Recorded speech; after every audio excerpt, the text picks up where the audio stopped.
입니다.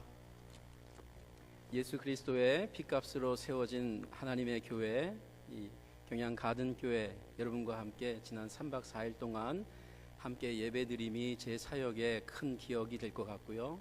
감사와 기쁨과 영광입니다. 오늘 주일 마지막 7번째 이제 설교로 제 조그마한 사역을 이제 마무리하게 될 것 같습니다. 이 짧은 기간 동안에 참 정이 들었습니다. 우리 장로님들을 비롯해서 또 집사님, 권사님 대화를 나누며 또 교제하며 받은 사랑 제가 간직하고 기억할 것입니다. 그리고 조국에 돌아가서도 여러분 교회와 또 특별히 간접적으로 직접적으로 만난 분들 위해서 계속 중보 도구하도록 하겠습니다. 우리 한번 인사 한번 나눌까요? 성도님을 보니 행복합니다. 한번 인사하겠습니다. 얼굴을 보시고 성도님을 보니 행복합니다. 이름을 아시면 성도님이라고 하지 마시고 무슨 집사님, 장로님, 권사님 성함을 하시면서 한 번만 더 할까요? 성도님은 우리 교회의 보배입니다. 우리 교회의 보배입니다. 한 사람을 소개하겠습니다. 이 사람은 하나님을 믿는 가정에서 태어났습니다. 모태신앙입니다. 안타깝게도 그의 어머니는 그의 나이가 5살 되었을 때 사망했습니다. 하지만 아버지는 어머니가 없는 자신의 아들을 열심히 섬기면서 20대 초반까지 좋은 교육을 받도록, 당대의 최고의 교육을 받도록 그렇게 서포트를 했습니다. 하지만 그의 아버지가 곧 또 사망하게 되는 어려움을 당하게 됩니다. 물론 아버지의 뜻을 따라서 법학을 대학에서 공부했습니다. 그리고 22살에 아버지 역시 사망합니다. 그런데 그가 친히 자기의 책에 고백하기를 24살 때 나는 갑작스러운 회심을 했다, 이렇게 고백했습니다. 모태신앙이로 태어났지만 24살 아버지가 돌아가시고 2년이 지난 후에 나는 회심을 했다. 예수님을 만났다. 갑작스럽게 회심했다. 하나님을 알았다고 생각했는데 사실상 하나님을 새롭게 만나고 보니까 이전에 알았던 하나님이 자신이 알고 있는 하나님이 아니었다는 것입니다. 회심 이후 그는 하나님의 소명을 따라 법학도 공부했지만 신학을 공부하게 됩니다. 하지만 그는 전혀 원치 않는 가운데 그의 절친한 친구와 함께 자신의 조국을 떠나게 됩니다. 신변의 위협, 생명의 위협을 받았기 때문입니다. 망명 생활을 시작합니다. 26살에 그는 망명 생활 가운데 또한 책을 출판합니다. 이 책은 출판되자마자 많은 사람들에게 큰 영향을 미쳤습니다. 지금도 영향을 미치고 있습니다. 그것도 어마어마하게. 하지만 그 당시는 이 책 때문에 그는 더더욱 조국으로 돌아갈 수가 없게 됩니다. 교회는 그의 책을 그 당시 이단서적으로 간주했기 때문입니다. 그와 동일한 신앙을 갖고 있던 친구들도 붙잡히고 협박, 고문 당하게 됩니다. 그는 어쩔 수 없이 20대 중반에 그의 사랑하는 조국 그리고 심지어 가족을 다시 볼 수 없게 되었습니다. 그리고 한평생 동안 망명자의 신분으로 살게 됩니다. 외로운 생활 가운데에 망명자의 신분으로 외국에서 그는 사랑하는 사람과 결혼을 하게 됩니다. 그러나 부모님도 없고 가족 친척도 결혼식에 올 수 없었습니다. 그는 신앙 때문에 조국을 떠난 망명자의 사람들, 자기 조국 사람들을 섬기기 위해서 그는 타지에서 목회자가 됩니다. 성경을 가르칩니다. 그러나 결혼의 기쁨도 잠시, 그의 세 자녀들은 모두 유아기 때 사망을 합니다. 어떤 자녀는 태어나면서 사망을 하였습니다. 그리고 그가 그토록 사랑했던 자신의 아내도 결혼 생활 10주년을 채우지 못한 채 사망합니다. 결핵이었습니다. 그러나 그의 실력과 능력을 점점 인정받으면서 그는 당대 대표적인 도시의 목회자로 청빙을 받게 됩니다. 그리고 그것을 그는 가게 됩니다. 그런데 얼마 되지 않아 자신을 청빙했던 그 교회에서 그는 열심히 하나님을 믿고 섬기며 말씀을 가르쳤건만 너무 심하다라는 핑계로 그 지역, 그 교회에서 그 사람이 쫓겨나게 됩니다. 10년 동안 소화불량으로 하루에 한 끼 정도밖에 먹질 못했고요. 두통, 학질, 육체적 허약, 신경쇠약으로 고통을 당해 움직이는 종합병원으로 불려졌습니다. 그런데 그 지역과 그 도시의 교회가 다시 몇 년이 지나 그래도 이 사람밖에 없구나, 정말 이 사람이 하나님의 사람이었구나 하고 다시 초청을 합니다. 가고 싶지 않았습니다. 그러나 그는 다시 떨리는 마음으로 안 가겠다는 편지를 수차례 보냈지만 다시 한번 기도 가운데에 하나님의 음성을 듣고 자신을 쫓아낸 그 도시와 교회로 다시 간 사람입니다. 그리고 그의 나이 55세 5월 27일 그날 밤에 그는 이 세상의 모든 무거운 짐을 벗고 하나님 아버지의 품으로 돌아갔습니다. 그가 갑작스러운 회심을 체험한 24살부터 죽는 55세에 이르기까지 그의 인생은 한마디로 여러 가지 시험, 시련들을 당한 사람입니다.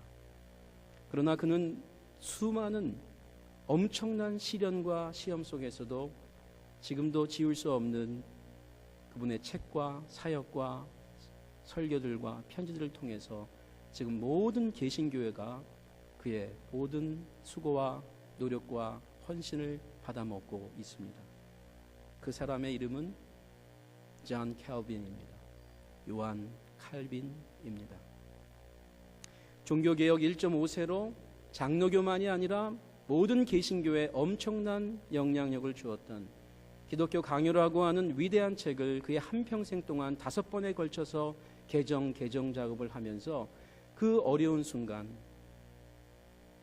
아내를 잃고 자식들을 잃는 순간에도 설교를 떠나본 적이 없고 자신의 기독교 강요를 계속 개정하지 않은 적이 없었던, 성경 신구약을 거의 다 주석을 마친, 그러나 그때가 바로 평안한 때가 아니요, 자식이 죽고 아내가 죽고 자신은 고통 때문에 잠을 이루지 못하는 순간에도 그는 계속해서 하나님의 일을 하였던 사람입니다.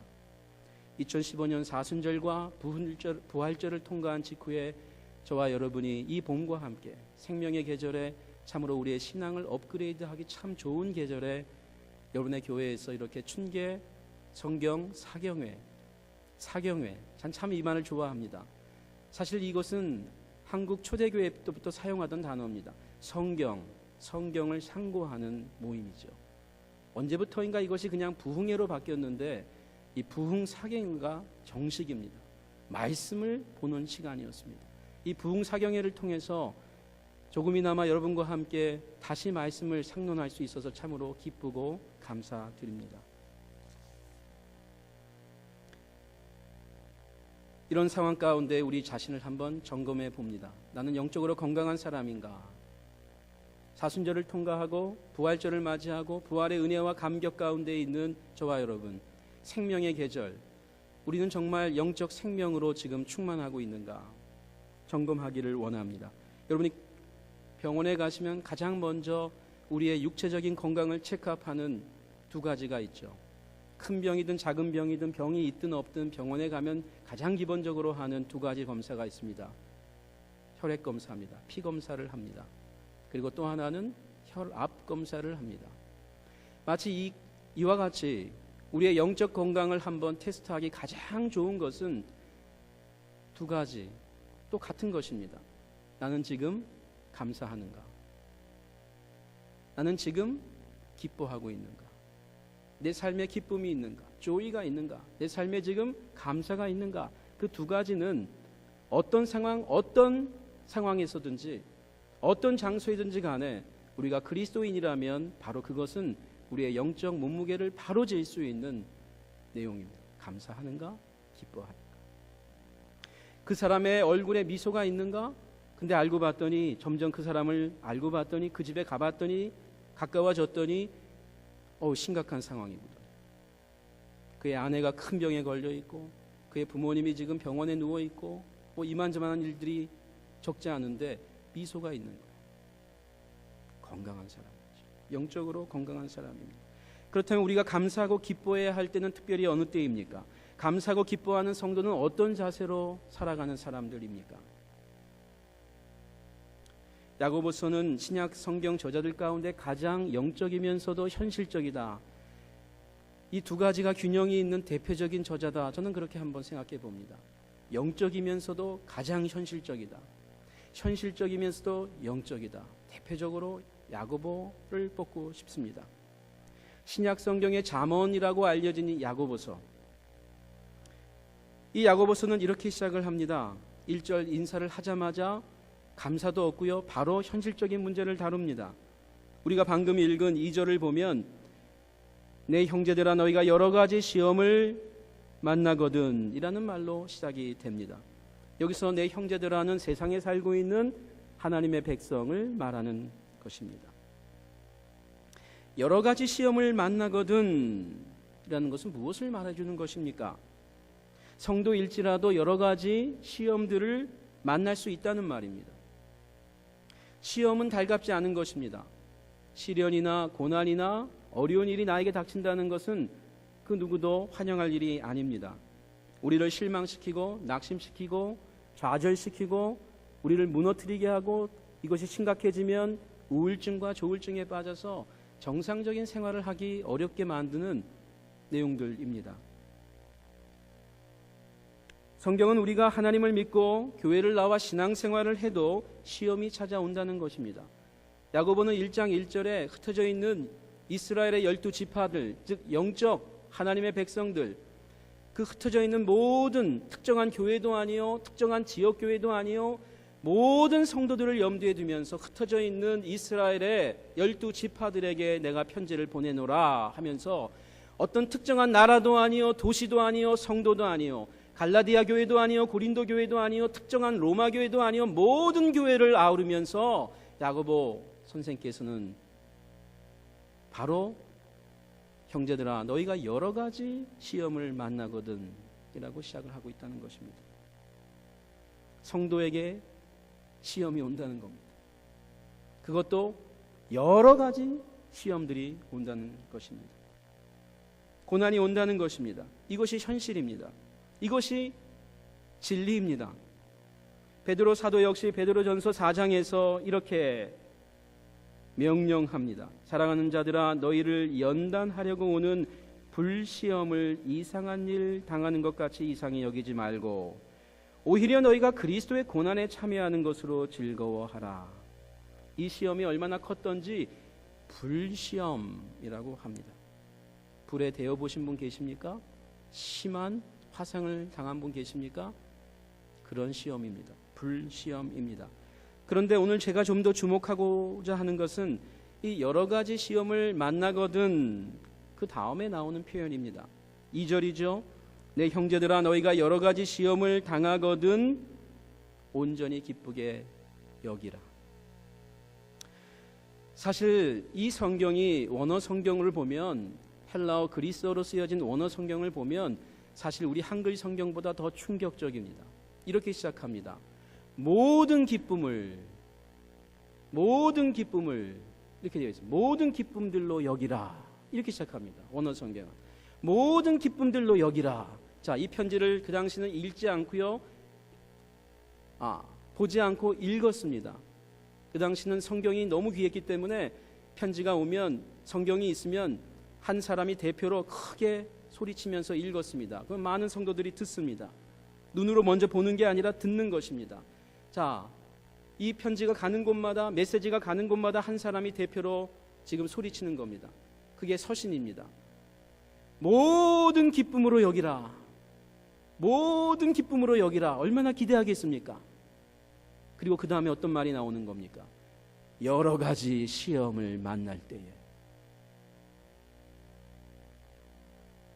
여러분, 여기서 우리에게 충격이 되는 것은 여러 가지 축복을 받을 때에 온전히 기쁘게 여기라가 아닙니다. 기도의 응답을 받았거든 온전히 기쁘게 여기라 또 아닙니다. 엉뚱하다 못해 말이 안 되는 선언입니다. 이 말이 충격적인 것은 제한도 아닙니다. 여러 가지 시험을 만나거든 성도들은 좀 기쁘게 여기시는 게 어떻겠습니까? 이런 제안이 아닙니다. 기도도 아닙니다. 여러 가지 시험을 만나거든 성도들은 온전히 기쁘게 여기기 위하여 기도합시다도 아닙니다. 명령입니다. 여러 가지 시험을 만나거든 온전히 기쁘게 여기라. 명령입니다. 이 구절은 성경에 나오는 단단한 음식입니다. 성경에는 소프트한 달콤한 어린아이도 먹을 수 있는 것 같은 메시지가 있습니다. 그러나 성경에는 아주 단단한 음식과 같은 먹을 수가 없는 이게 무슨 맛일까 뱉어버리고 싶은 그런 음식과 같은 성경이 있습니다. 오늘 이 본문은 후자에 해당합니다. 쉽게 먹을 수 없습니다. 아니 읽어도 읽은 것 같지 않은 말씀입니다. 성도가 성경을 읽고 처음에 신앙생활을 할 때 아무리 읽어도 눈에 안 들어오는 말씀입니다. 하지만 우리가 성도로 부름을 받았다면 우리는 어떤 한 구절만이 아니라 모든 성경을 읽어야 합니다. 받아야 합니다. 종교개혁의 가르침 중에 하나입니다. 왜요? 중세교회가 오랫동안 500년 넘게 몇몇 구절만 외쳤거든요. 그래서 종교개혁자들은 이렇게 외쳤던 거죠. 오직 성경, 그리고 오직 은혜, 또 하나 중요한 모든 성경, 토타 스크립투라, all scriptures, 모든 성경. 왜요? 교회가 500년 동안 모든 성경 각권 각절을 안 했거든요. 몇몇 구절만 했거든요. 그런데 여러분, 그런 시대를 지금 우리도 맞이하고 있습니다. 지금 우리도 그런 시대를 맞이하고 있습니다. 교회에서 몇몇 구절들만 반복적으로 외쳐질 뿐이지 창세기부터 요한계시록까지 모든 성경이 읽혀지질 않고 선포되질 않습니다. 왜 그럴까요? 부담되거든요. 듣고 싶지 않거든요. 이 시대의 가치와 너무 안 맞거든요. 그러니까 눈치를 보는 겁니다. 단단한 음식들을 전하면 뱉어낼 것과 뻔하거든요. 교회를 떠날 것 같거든요. 전하지 못하는 겁니다. 그러니까 이 시대가 지금 어린아이 같은 성도들만 양산 또 양산하고 있습니다. 전도해놓고 양육하기를 기대하기보다는 이제 새로 태어났으니 기뻐하고 즐거워하자 해놓고 또 다른 사람 데리고 오고 또 중생했으니 다시 태어났으니 감사합니다 축하합니다만 하는 겁니다. 그러니까 100명이 되든 200명이 되든 아니 오히려 인원수가 많아지면 많아질수록 어린아이들끼리 모이니까 어떻게 됩니까? 유치원에 가보시죠. 어린아이 2명 3명만 돼도 금방 좋다가도 싸웁니다. 10명 될까요? 100명 될까요? 난장판이 될 것이죠. 성숙한 어린아이가 있을 수가 없습니다. 그래서 히브리서는 이렇게 얘기합니다. 이는 젖을 먹는 자마다 어린아이니 의의 말씀을 경험하지 못한 자요 단단한 음식은 장성한 자의 것이니 그들은 지각을 사용함으로 연단을 받아 선악을 분별하는 자들이니라. 젖을 먹는 것 같은 말씀만 읽는 성도들이 있지만 이제는 단단한 음식을 먹어서 장성한 성숙한 성도가 되어서 무엇이 옳고 그른지를 판단할 수 있는 자리까지 나아가야 된다라는 것입니다. 시편 119편 67절에는 이렇게 말합니다. 고난당하기 전에는 내가 그릇 행하였더니 이제는 주의 말씀을 지키나이다. 고난당하기 전에는 내가 주의 말씀을 몰랐다가 고난을 받고 난 후에는 주의 말씀이 내 눈에 들어옵니다 라는 단단한 말씀입니다. 시편 119편 71절에는 더 직접적으로 고난당하는 것이 내게 유익이라. 이로 말미암아 내가 주의 율례를 배우게 되었나이다. 고난당하는 것이, 시련당한 것이, 아픔을 당한 것이 나에게 유익입니다. 이로 말미암아 내가 주의 말씀을 더 깨닫게 되었습니다. 내가 믿는 하나님을 진정으로 알게 되었습니다. 이런 말이죠.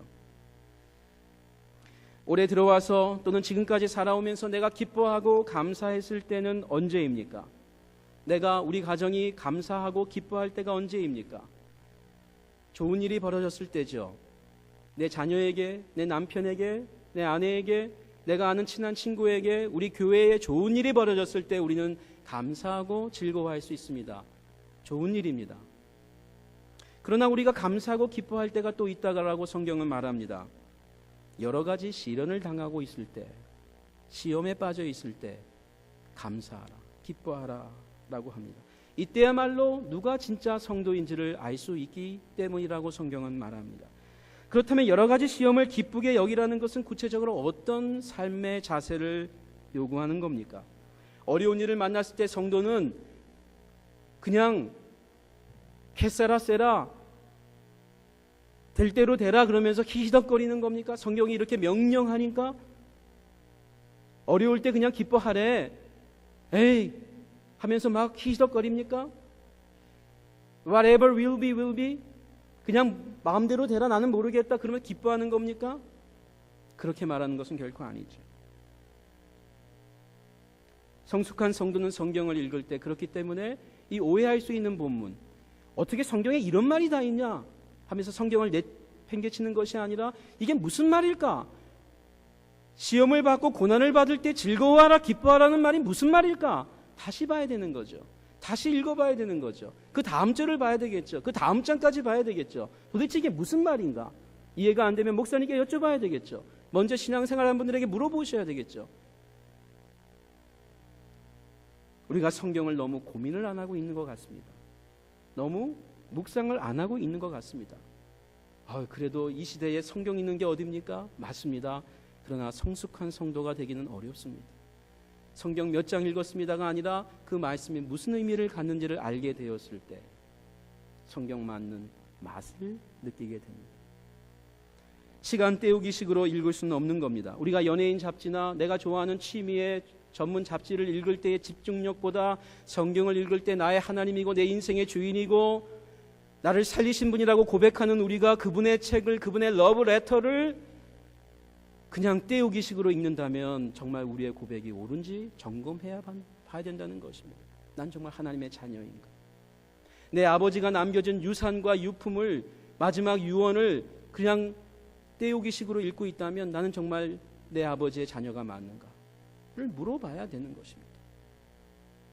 한국교회가 많은 이단에 빠지는 이유 중에 하나입니다. 복음이 소프트하게만 전달되는 것입니다. 반쪽 복음만 전달되는 것입니다.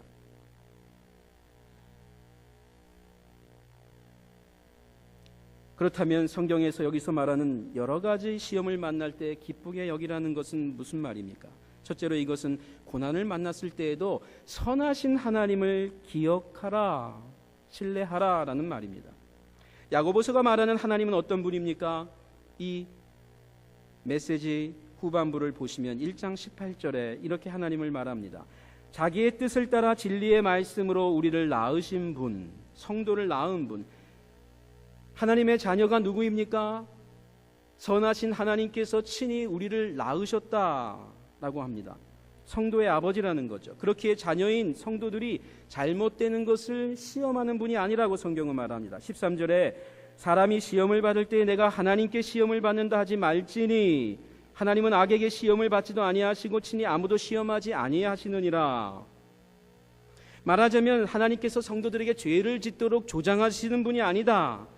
하나님은 자기 자녀들에게 좋은 것을 주기 원하신다. 17절은 계속해서 말합니다. 온갖 좋은 은사와 온전한 선물이 다 위로부터 빛들의 아버지께로부터 내려오나니 그는 변함도 없으시고 변덕하지 않는다는 거예요. 회전하는 그림자도 없을 만큼 분명하고 진실한 분이라는 것이에요. 자, 이런 하나님, 문제는 그럼 나에게 왜 나를 낳아주신 하나님이 영적으로 나의 아버지가 되시는 분이 왜 내가 이런 일을 만날 때에 왜 이런 일을 만나야 되는가? 왜 지금 가만히 계시는가? 이런 질문들이 나올 수가 있겠죠. 문제는 내가 생각하는 선물과 하나님이 생각하는 선물이 다를 수 있기 때문입니다. 마치 어린 자녀들이 갖고 싶어서 달라고 하지만 1살도 안 된 그 아이가 달라고 할 때 우리가 식칼을 줄 수가 없는 거예요.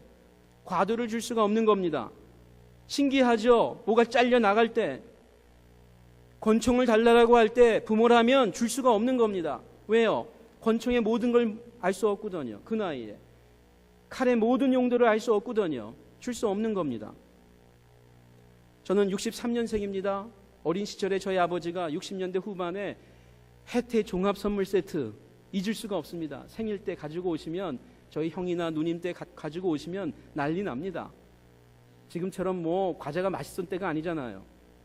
그런데 그 혜태 종합 선물인데도 일주일 한 달이 지나도 저희 형 저희 누님 저 아무도 손을 안 대는 과자가 있더라고요.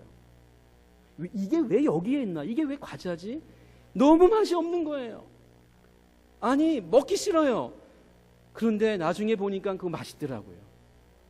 그 깨가 맛있더라고요.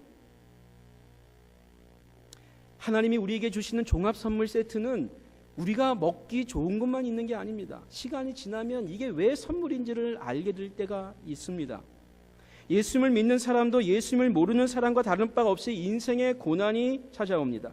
하지만 예수님 밖에서 맞이한 고난과 예수님 안에서 맞이하는 고난이 다르다는 것입니다. 이제 하나님의 자녀가 된 사람이 만나는 시험, 시련들, 고난, 그건 차원이 다르다는 것이 성경에 가르칩니다. 왜 다릅니까? 무엇이 다릅니까? 성도에게, 하나님의 자녀에게 찾아오는 고난은 하나님의 놀라운 뜻이 그 안에 있기 때문입니다. 선하신 하나님의 뜻이 있기 때문입니다. 우리에게 악한 하나님이 아니라, 악한 아버지가 아니라 성경이 말하듯이 선하신 아버지, 자기 자녀들에게 좋은 것을 주기 원하시는 하나님, 그 하나님을 기억하라, 잊지 말라, 신뢰하라라는 것입니다. 뭐가요? 여러 가지 시험을 만나거든 온전히 기쁘게 여기라는 말입니다. 온전히 기쁘게 여기라는 말이 무슨 말입니까? 시련을 당할 때에 선하신 하나님을 잊어버리지 말라, 선하신 하나님을 신뢰하라, 그 말입니다. 시련 중에 계십니까? 나를 향한 하나님의 선하신 뜻을 더욱 신뢰하십시오. 여러 가지 시험을 기쁘게 여기십시오. 아니, 명령입니다. 두 번째로, 여러 가지 시험을 기쁘게 여기라고 하는 것은 고난을 만날 때 인내하라 라고 성경은 말합니다. 바로 그 다음 절 3절입니다. 이는, 왜냐하면, 시험을 만날 때 온전히 기쁘게 여기라. 왜냐하면, 그 말이죠. 바로 이어서 너희 믿음의 시련이 인내를 만들어내는 줄 너희가 알미라. 인내를 온전히 이루라. 이는 너희로 온전하고 구비하여 조금 더 부족함이 없게 하려 함이라. 인내는 말 그대로 참아내는 겁니다. 견디는 겁니다.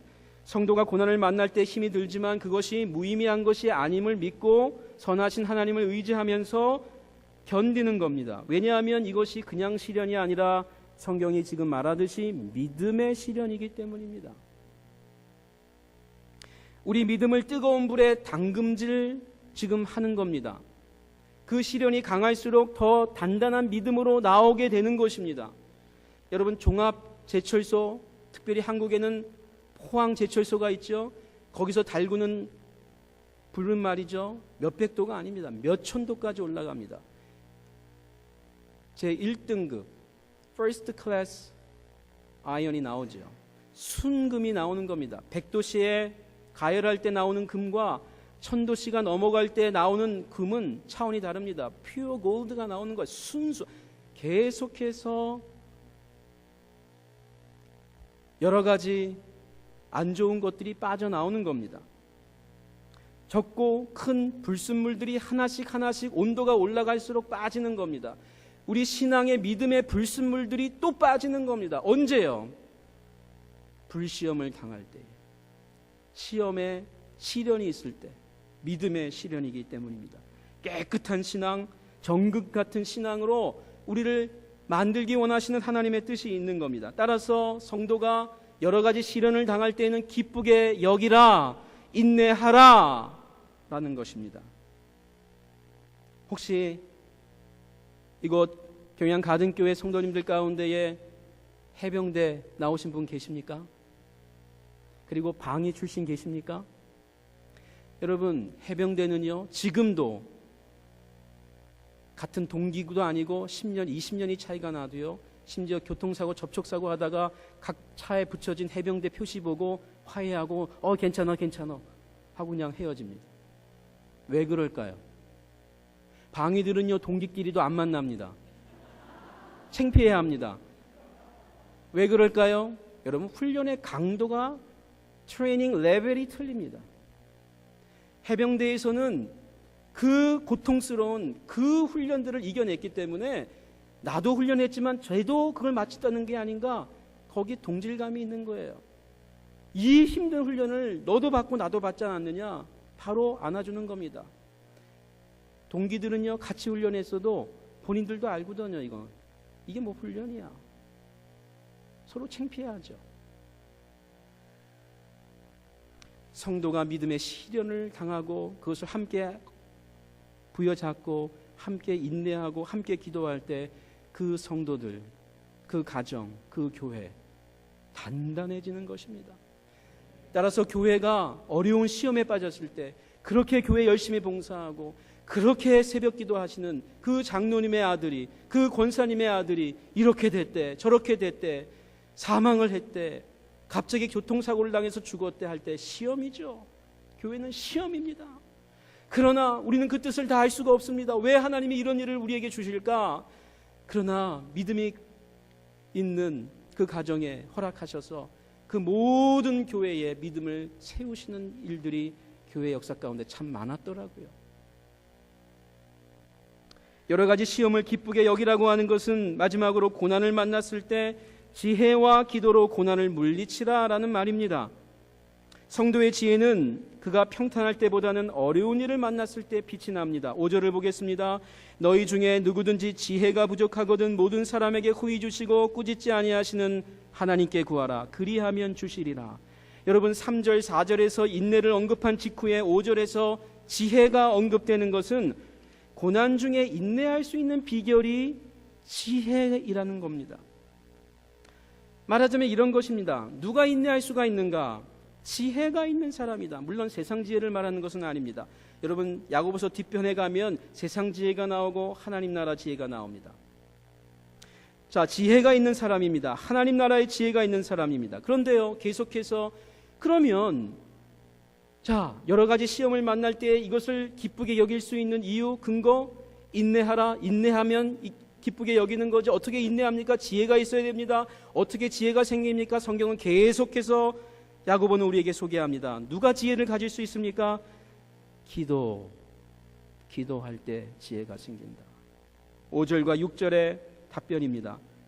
하나님께 구하라. 그리하면 주시리라. 하나님께 기도하라. 그리하면 지혜를 주시리라. 인내를 주시리라. 기쁨을 주시리라. 라는 말입니다. 오직 믿음으로 구하고 조금도 의심하지 말라. 바울도 데살로니가 성도들에게 명령합니다.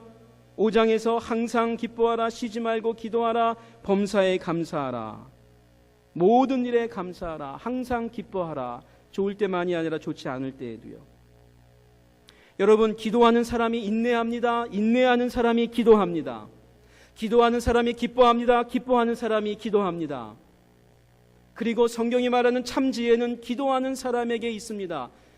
세상적인 지혜 말고요, 처세술 말고요, 오늘날 지혜롭게 합시다, 은혜롭게 합시다 라는 말이 너무 세상적으로 바뀌고 있습니다.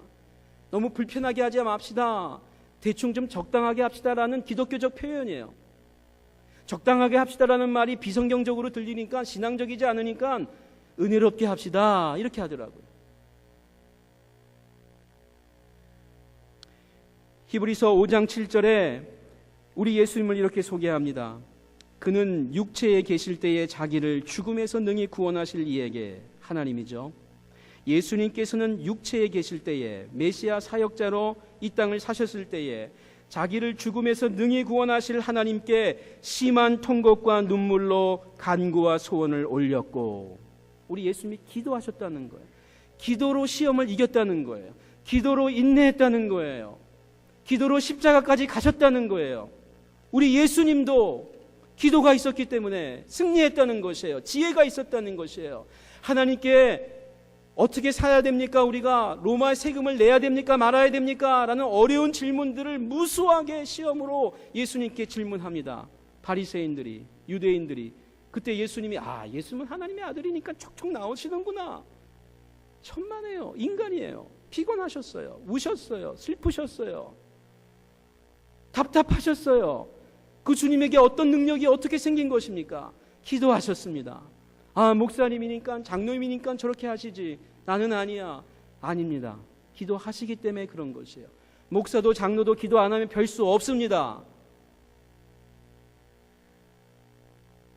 심한 통곡과 눈물로 간구와 소원을 올렸고 그의 경건하심으로 말미암아 하나님께 들으심을 얻었느니라.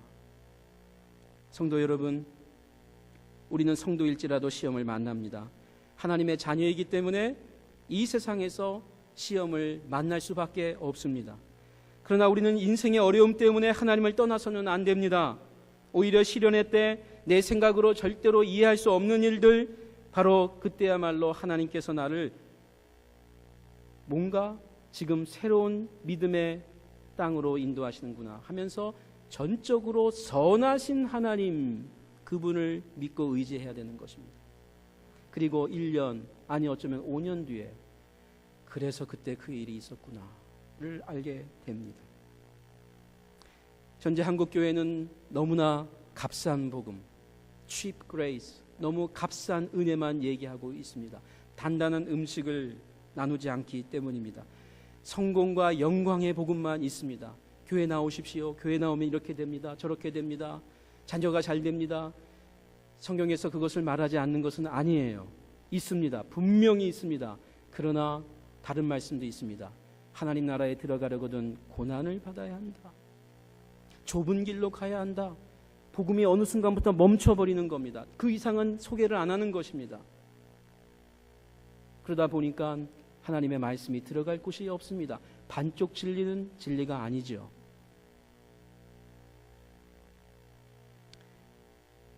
로마서 8장 28절에 우리가 알거니와 하나님을 사랑하는 자 곧 그 뜻대로 부르심을 입은 자들에게는 모든 것이 합력하여 선을 이루느니라. 모든 것입니다.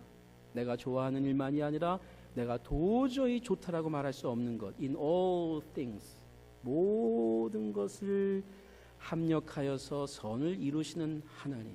누구에게요?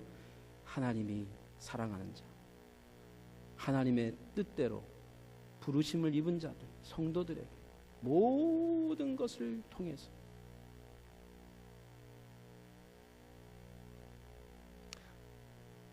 저는 성경이 하나님의 말씀임을 믿습니다. 그리고 이 성경을 선포하는 설교의 능력을 저는 믿습니다. 왜냐하면 저는 성경을 읽으면서 변화됐고요, 성경을 강론하는 목사님의 말씀을 듣고 저는 변화됐기 때문입니다. 성경을 통해서 하나님의 말씀의 능력을 믿으십시오. 그리고 설교의 능력을 믿으십시오. 설교의 마음을 여십시오. 그리고 하나님의 음성을 들으시기를 바랍니다. 3박 4일 동안 여러분과 함께하면서 즐거웠습니다. 그리고 분에 넘쳤습니다. 정말입니다. 그리고 오랜만에 저의 주일학교 선생님이었던 한 목사님을 뵙고 또 오래전에 배웠던 사모님을 배워서 즐거웠습니다. 그리고 많은 성도님들 이렇게 틈틈이 교제하면서 참 기쁘고 즐거웠습니다. 잘 섬겨주신 모든 분들께 감사를 드리고요, 제가 오기 전에도 사순절 기간 내내 기도해 주심을 감사드립니다. 이제 제가 돌아가서 여러분을 위해서 이전보다 더 자주 기도하도록 하겠습니다. 제가 이 3박 4일 동안 7번의 말씀을 전했습니다. 참된 그리스도인입니까? 라는 주제로, 처음에는 그리스도인이 누구인가? 라는 주제로 말씀을 정했습니다. 그래서 첫날 누가 내 옷에 손을 대었느냐? 라는 마가복음 5장 말씀을 갖고 나누었습니다. 거기서 그리스도인은 예수님의 옷을 만져야 된다. 그리스도인이라면 예수님의 옷을 만져야 된다. 예수님을 만져야 된다. 예수님을 터치해야 된다. 터치하지 않는 그리스도인이 있을 수가 없다. 특별히 간절하게 사모함으로 예수님을 터치하셔야 됩니다. 그걸 위해서 우리는 성경을 그리고 교회를 터치할 수 있다라고 말씀을 드렸습니다. 둘째 날 저녁에 우리 시대의 절실한 그리스도인이라는 제목으로 사도행전 8장을 나누면서 오늘 우리 시대에 가장 필요하고 절실한 성도는 누구일까? 하나님이 갈급해하는 성도는 누구일까? 하면서 그 어떤 것보다도 순종도 잘하고 헌금도 잘하고 여러 가지가 있겠지만 그 모든 것을 떠나서 지금 이 시대에 가장 절실한 그리스도인은 사도행전 8장에 근거할 때 성령에 충만하고 성령에 민감한 성도이다. 왜요? 성령이 하나님의 영이기 때문입니다. 지금 이 시대가 하나님의 영을 너무나 많이 떠났기 때문입니다. 세상 밖이 아니라 세상 안에, 교회 안에서도, 교회 밖이 아니라 교회 안에서도 성령을 떠나는 일들이 비일비재하기 때문입니다. 성령이 아니라 오히려 육체의 일들이 지금 교회 안에서 비일비재하기 때문입니다. 음란과 분쟁과 시기와 다툼과 질투가 교회 안에서 비일비재하기 때문입니다. 셋째, 저녁에 밤에 노래 부르는 사람들을 어제 나눴던 저녁예배의 말씀은 그리스도인들이야말로, 누가 그리스도인입니까? 그리스도인이야말로 고난의 밤, 캄캄한 인생의 밤에 하나님께 여전히 감사의 노래, 찬양의 노래, 회개의 노래, 회복의 노래, 서원의 노래를 부를 수 있는 사람이다 라고 하였습니다. 그리고 새벽 2시간을 통해서, 그리고 오늘 주일 1부와 2부를 통해서 그리스도인이 누구인가가 아니라 그렇다면 그리스도인은 어떻게 살아야 될 자들인가를 나누었습니다. 새벽의 2번을 통해서 요셉의 용서, 그리고 다윗의 용서를 통해서 성도라면 용서하는 사람이다. 왜요? 용서받았기 때문이에요. 누가 용서할 수 있는가? 그 사람과 나를 생각할 땐 용서할 수가 없는 겁니다. 따라서 그 사이에 하나님이, 요셉이 형들을 용서할 때 하나님이 나를 이곳에 보내셨습니다. 형님들이 나를 이곳으로 보낸 것이 아니라 하나님이 나를 이곳에 보냈습니다. 4번이나 하나님이 나를 하면서 그 하나님의 뜻을 깨닫고 형들을 용서했던 요셉을 나누었습니다. 그리고 다윗이 그를 죽이려고 했던 그 사울의 외손자 무비보셋을 용서할 때 자기를 죽이려고 했던 집요한 내용들이 있었지만, 사건들이 있었지만, 그 사울의 아들 요나단, 그 절실한 친구가 자기의 생명을 걸면서 다윗을 살려주려고 했던 그 두 상반된 내용들을 생각하면서 다윗은 두 기억들을 갖고 있었지만 바로 요나단을 기억하면서 무비보셋이 사울의 손자이기도 하지만 요나단의 아들이라는 차원에 사울이 자기를 죽이려 한 것을 지워버리고 딜리트해버리고 파일에 넣어버리고, 그리고 요나단의 파일을 열고 무비보셋을 본 것입니다. 두 가지의 다른 기억들 중에 나쁜 기억들, 기억하고 싶지 않은 기억들을 지우고 꼭 기억해야만 할 은혜의 기억들을 기억함으로 용서할 수 있었다 했습니다. 여러분, 저는 오늘 말씀을 마치지만 목사님께서 또 하나의 숙제를 주셔서 다음 주 월요일까지 제가 있습니다. 그래서 주일날 다음 주에 여러분과 예배를 드릴 때 왜 여기 있나 이렇게 눈치 주지 마십시오. 여러분과 함께 또 한 번의 예배를, 주일 예배를 드리겠습니다. 감사합니다. 하나님 앞에서 우리 모두 승리하는 여러분 되기를 원하고요. 이 경양 가든교회가 이 혼탁한 교포교회 가운데에서 이 혼탁한 영적 생태계를 다시 새롭게 하는 그런 여러분의 교회 되기를 원합니다. 감사합니다. 기도하겠습니다.